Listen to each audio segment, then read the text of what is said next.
Now which way do we go? Pardon me. That way is a very nice way. They controlled everything, even when I could sleep. Those chilling words from Judy Garland cut deeper than any headline ever could. She wasn't just the little girl skipping down the yellow brick road in The Wizard of Oz. She was a prisoner of a Hollywood machine that demanded perfection at any cost. Behind the bright lights and thunderous applause lay a story of betrayal so relentless it shattered her spirit. Why did the same studio that made her a star also chain her to pills and contracts she couldn't escape? What drove the men who promised to love her to instead break her heart and bleed her dry? And how did the adoring public, once her greatest comfort, become the ruthless crowd that cheered her downfall? This is not just the story of Judy Garland's rise and fall, it is the story of 7 shocking betrayals that haunted her life, tore her dreams apart, and left scars that even her golden voice could not hide. A legend, yes, but one built on tragedy, silence, and secrets Hollywood hoped would stay buried. In the golden haze of 1939, Judy Garland became the face of Hollywood's dreams. The Wizard of Oz turned her into an immortal icon, a voice of innocence that echoed across generations. Yet beneath the rainbow, a storm was already brewing. For Judy, fame was not freedom. It was a cage built by powerful men, relentless studios, and promises that always ended in betrayal. These are not just stories of love lost or careers derailed. They are untold truths, shocking secrets, buried for years, the betrayals that haunted her until the day she died. Every smile she gave the world was weighed down by contracts, pills, and whispers of scandal the public was never meant to hear. But within this darkness lies the reason we must listen. Because Judy's life is more than a tragedy. It is a mirror of Hollywood's hidden cost. And as we journey through these 7 betrayals, you will see the truth that fame doesn't glitter forever. It burns. Stay with us, and if you want more hidden stories from Hollywood's golden age, remember to like this video, subscribe, and join the conversation. Welcome to the top 7 shocking betrayals of Judy Garland. Number 1. MGM Studios, the prison of fame. In 1939, Judy Garland became America's sweetheart. At just 16, she wore the blue gingham dress, clicked her ruby slippers, and sang Over the Rainbow. The world saw her as a dream come true, a child's star glowing with innocence and limitless promise. MGM Studios had crafted their perfect jewel. They made her face immortal, her voice eternal, her name unforgettable. But behind the curtain of Technicolor fantasy was a nightmare that never ended. MGM did not just sign Judy Garland to a contract. They owned her. Insiders say she was forbidden to eat what she wanted, forced to diet endlessly, and given pills to keep her thin, awake, or asleep depending on the studio's needs. Judy later confessed, "They would give us pep pills, then sleeping pills, and then more pep pills, so we could keep working around the clock." The main conflict was control. MGM's executives saw her not as a girl, but as a product. They scheduled her every hour, dictated her looks, and demanded obedience. If she resisted, they reminded her that without them, she was nothing. The system was merciless. She once recalled how they even removed a meal from her hands, warning that she was too fat for the camera. The shocking detail comes in the form of a chilling routine. A teenager locked in a cycle of pills and exhaustion. At 16, Judy was already dependent on drugs that MGM themselves had supplied. Her childhood was sacrificed so audiences could dream, while she lived a waking nightmare under the bright lights. The consequences would haunt her for the rest of her life. The addiction to medication became ingrained, shaping the battles that destroyed her health, her career, and eventually, her life. MGM built a star so radiant that the whole world fell in love, but in doing so, they extinguished the young girl behind the smile. She once said, "I was a woman who wanted to live and be loved, but they took my childhood away." That was the truth. Judy Garland was never free. She was their star, but also their prisoner. Number 2. Louis B. Mayer, the puppet master. To the public, Louis B. Mayer was the genius behind MGM, the man who turned the studio into Hollywood's most powerful empire. He was the king of dreams, the architect of glamour, the father of the stars. For Judy Garland, however, he was something else entirely. At first, Mayer seemed to be her protector. He spoke proudly of Judy as a once-in-a-generation voice, a child who would make MGM millions. But the words that leaked from Judy's private recollections told a darker truth. She recalled how Mayer would belittle her, calling her "my little hunchback," mocking her insecurities about her looks. Insiders say Mayer constantly reminded Judy that she wasn't as beautiful as other MGM girls, that her only value was her voice, her vulnerability, her willingness to obey. The conflict was absolute power. Mayer embodied the ruthless side of the studio's system. Contracts that enslaved, an iron grip on every choice, and a cold indifference to the cost on a young woman's soul. Judy's life was carefully staged, and Mayer stood behind the curtain, pulling every string. He decided which roles she played, how she dressed, even whom she could date. Her body, her career, her future were never hers to control. The shocking details of his dominance surfaced in whispers from MGM insiders. Mayer was known to place his hand on Judy's heart when she was just a teenager, telling her that she sang from there. For Judy, it was humiliating, degrading, and impossible to resist under his authority. She later confessed that every encounter with Mayer left her feeling smaller, like a commodity rather than a person. The consequences were devastating. Judy grew up under Mayer's shadow, carrying his cruel words like a scar. The insecurity he planted would haunt her, feeding her dependence on pills, her self-doubt, her desperate search for approval that never came. To the world, Mayer was the father of Hollywood. To Judy, he was the man who clipped her wings before she could fly. He built her career, he broke her soul. Number 3. Sid Luft, the husband who betrayed. When Sid Luft entered Judy Garland's life, he was seen as a savior. The world called him her rock, the man who would rescue her from the chaos that MGM and Louis B. Mayer had left behind. Their marriage in 1952 was hailed as a new beginning, a second chance for Judy to reclaim happiness, stability, and a family life she had long dreamed of. For a time, it seemed true. Luft encouraged her to return to the stage, helped guide her comeback, and stood beside her when others had already abandoned her. But the reality was far more complex. In Judy's own words, she clung to Luft because he promised safety, but safety never truly came. Reports say that Sid Luft was a gambler, a man constantly drowning in debts, and he often used Judy's earnings to settle what he owed. Insiders whispered that his management of her career was less about protecting her and more about exploiting her star power for his own gain. The conflict soon spilled into their private life. Judy endured not only financial instability but also alleged abuse.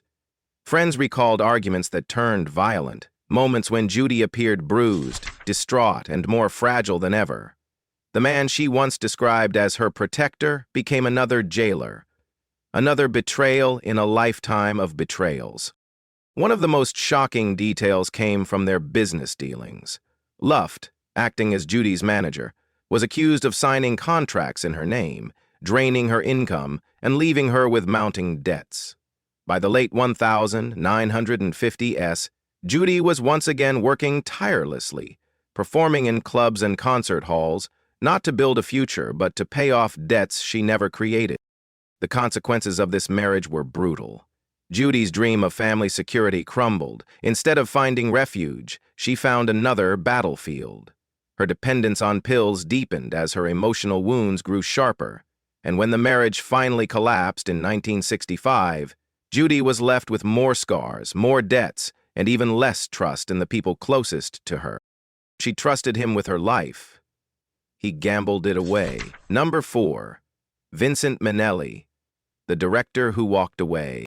When Judy Garland married Vincent Minnelli in 1945, It seemed like a fairy tale written for the silver screen.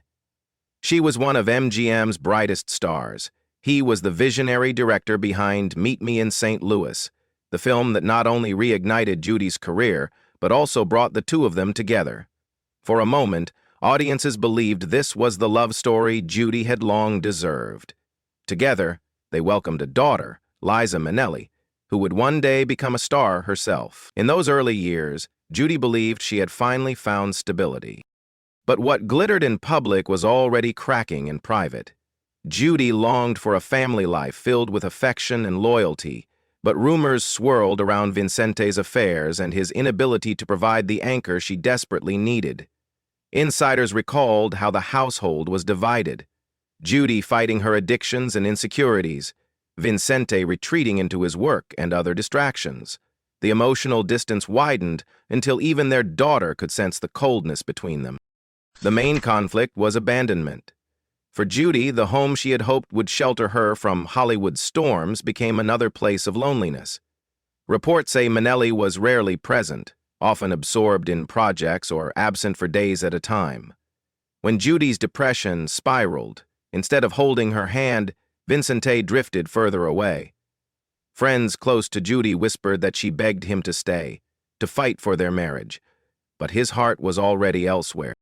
The most haunting detail came when Judy, at her lowest, returned home to find Vincente gone without explanation. Those who knew them claimed she would sit for hours in silence, staring at the door as though waiting for him to return. He rarely did. For Judy, that silence was louder than any argument. It was proof that the man she trusted had chosen to leave her behind. The consequences of this betrayal cut deep. Not only did Judy lose another marriage, but her daughter Liza was forced to grow up in the shadow of a broken home. Judy's fragile mental health worsened, her reliance on pills intensified, and her sense of abandonment grew unbearable. What was once hailed as a golden Hollywood union ended in a divorce that left Judy more isolated than ever. She gave him love. He left her with emptiness. Number 5. Friends who turned away. In the golden days of Hollywood, Judy Garland was rarely seen alone. She was surrounded by fellow stars, directors, and admirers who basked in her glow. She sang at parties, lit up film sets, and her laughter filled the rooms of Hollywood's elite. To the outside world, she had friends everywhere, friends who would surely stand by her when the spotlight dimmed. But when the storms came, those friends vanished like smoke. Judy once confided in a letter that she felt abandoned by the very people who once claimed to adore her. The truth was harsh. As her addictions grew and her reputation faltered, many in Hollywood quietly distanced themselves. They feared that being seen with her would tarnish their own careers. The conflict was silence. At her lowest moments, when Judy was struggling to pay bills, fighting her dependence on pills, and trying desperately to book performances, calls went unanswered. Invitations stopped arriving. Some friends even crossed the street to avoid her. For Judy, the loneliness was devastating. The crowds that had once cheered her seemed to have disappeared overnight. One of the most haunting details came from her 1,960 S tours. Reports say Judy would sometimes scan the audience, hoping to spot familiar faces, only to find strangers staring back. In private, she would ask, "Where are my friends now?" The bitterness in her voice revealed just how deep the wound had become. The consequences were cruel. Isolated and betrayed, Judy leaned harder on the substances that dulled her pain. The absence of true companionship left her vulnerable, and she spiraled further into exhaustion and despair. The Hollywood circle that once promised eternal camaraderie had abandoned her at the very moment she needed them most. Hollywood applauded her brilliance, then turned its back. Number 6. The press. Ruthless headlines. The press once crowned Judy Garland as America's sweetheart. Magazine covers called her the voice of innocence, the girl who carried a nation through wartime with her music. Her face was everywhere. On posters, in fan magazines, in glowing articles that praised her talent as if it were heaven-sent. For a time, the media seemed like her greatest ally, lifting her higher than she ever thought possible. But as quickly as they built her up, they tore her down. The same headlines that once celebrated her began to sharpen into daggers. Judy Garland collapses on stage. Garland's marriage in ruins. Drug-addled diva stumbles again. Reporters who had once begged for her smile now chased her in the streets, eager to photograph her lowest moments. The applause turned into mockery, the praise into humiliation. The conflict was exposure. Every stumble, every relapse, every broken promise was magnified for the world to see. Judy could no longer hide. If she missed a performance, it was news. If she looked tired, it was scandal. Insiders recalled that she sometimes refused to leave her hotel room, terrified that one unflattering photograph would become the next day's cruel headline. The shocking detail came during one of her London concerts in the 1960s. Weary and fragile, Judy faltered on stage, unable to complete her set. Instead of compassion, the press plastered the image of her collapse across front pages, selling her humiliation to millions. That picture became more famous than her triumphs. The consequences were catastrophic. Public sympathy dwindled as the press painted her not as a victim of a ruthless system, but as a fading diva who couldn't keep her life together. Potential employers hesitated, fearing scandal. Each article chipped away at her dignity, until even Judy began to believe the narrative written about her. She once said, "The press made me, and the press broke me." Her pain sold papers, her dignity paid the price. Number 7. Hollywood itself. The system that consumed her. From the outside, Hollywood looked like heaven. It was a kingdom of light, where stars never faded and dreams were promised to last forever. Judy Garland was one of its brightest jewels, a girl plucked from obscurity and turned into a legend. To audiences, she was Dorothy, forever singing "Over the Rainbow," the symbol of hope in uncertain times. But behind the glamour was a system that devoured its own creations, and Judy was one of its most tragic victims. Hollywood didn't just demand her voice, it demanded her life. The endless schedules, the contracts that left no room for rest, the manipulation of image and body, it was all part of a machine that chewed up talent and spat out broken souls. Judy was both its triumph and its casualty. She once asked in despair, "If I'm such a legend, why am I so lonely?" That question was never answered. The conflict was inevitability. No single person betrayed Judy more than the industry itself. MGM used her, Meyer controlled her, the press shamed her, friends abandoned her, and husbands failed her. All of it fed into a larger system built on exploitation. Judy wasn't just fighting individuals, she was fighting the weight of Hollywood itself. The most haunting detail came at the end of her life. In 1969, at only 47 years old, Judy performed in London. Her voice was frail, her body exhausted, yet she still gave everything she had to the audience. Days later, she was found dead from an overdose of barbiturates. Some say it was an accident, others whispered it was inevitable. The truth was simpler. She had been consumed. The consequences remain etched in history. Judy Garland became more than an entertainer. She became the face of Hollywood's darkest cost. Her death was not just the end of a life, but the exposure of a system that cared more for profit than for people. To this day, her story is told not only with admiration, but with sorrow for what she endured. She gave the world her voice. Hollywood took her life. She was a candle burning at both ends, her flame dazzling, her shadow immense. Every betrayal etched another scar, every applause concealed another wound. And yet, Judy Garland never stopped giving. Even when the pills rattled in her purse, even when her hands shook before a performance, she walked on stage and sang as if her life depended on it. Because it did. That was the rhythm of her existence, fast, frantic, a heartbeat racing against time, and then slow, almost unbearably so, in the silence of lonely hotel rooms.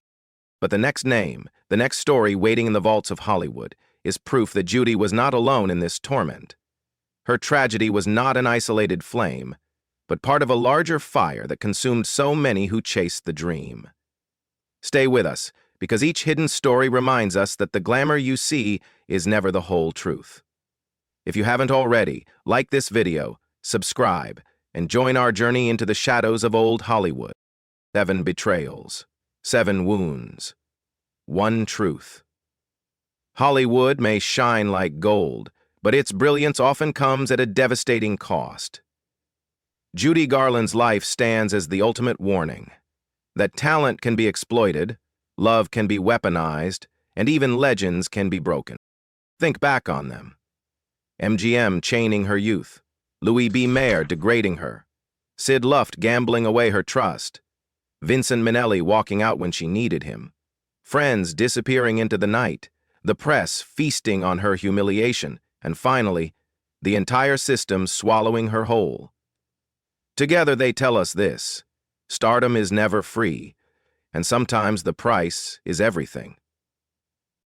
And yet, in all this darkness, Judy gave the world something it can never lose: her voice, her laughter, the dream of a girl singing beneath a technicolor sky. Those gifts survive every betrayal, every headline, every silence. They are her final triumph, the proof that even broken hearts can leave behind beauty. 7 names, 7 betrayals, 1 immortal legend. Who do you think hurt Judy Garland the most? Was it the men who betrayed her love, the friends who walked away, or the system that consumed her whole? Share your thoughts below. If you want more Hollywood hidden stories, subscribe now and stay with us, because beyond the lights, beyond the fame, lie secrets the world was never meant to know.